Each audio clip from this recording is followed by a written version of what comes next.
Bismillahirrahmanirrahim. Assalamualaikum warahmatullahi wabarakatuh. Perkenalkan, nama saya Andrianto dengan standbook 421211010. Di sini saya akan menjelaskan tugas belajar dan perkembangan motorik pada anak. Nah, yang pertama itu soalnya mengapa seorang guru perlu mempelajari perkembangan motorik pada anak? Jelaskan.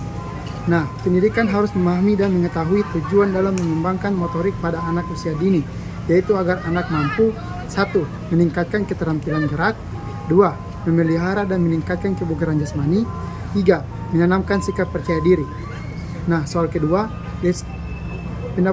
pendapat kalian tentang hubungan teori belajar dengan perkembangan motorik?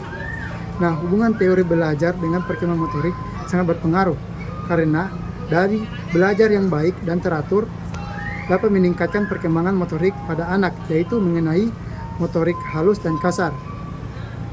Contohnya, motorik halus seperti menulis dan motorik kasar seperti bermain seluncuran.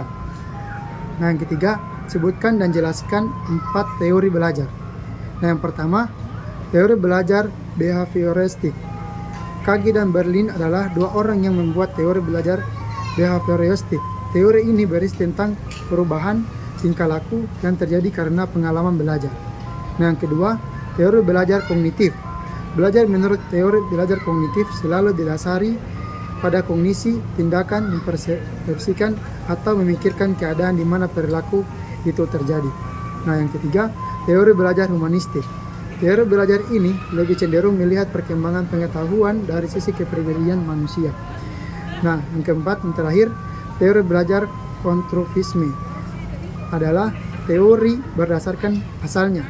Teori ini sebenarnya bukan bagian dari teori pendidikan, tapi dari ilmu filsafat, terutama filsafat ilmu. Yang terakhir, mengapa kita memerlukan teori pada proses belajar dan pembelajaran? Kita harus memahami teori belajar dan pembelajaran, karena agar proses belajar mengajar teratur dan bisa memahamkan ilmu pengetahuan kepada siswa-siswi yang sedang dalam proses belajar mengajar. Sekian dari saya. Wabillahi taufiq wal hidayah. Wassalamualaikum warahmatullahi wabarakatuh.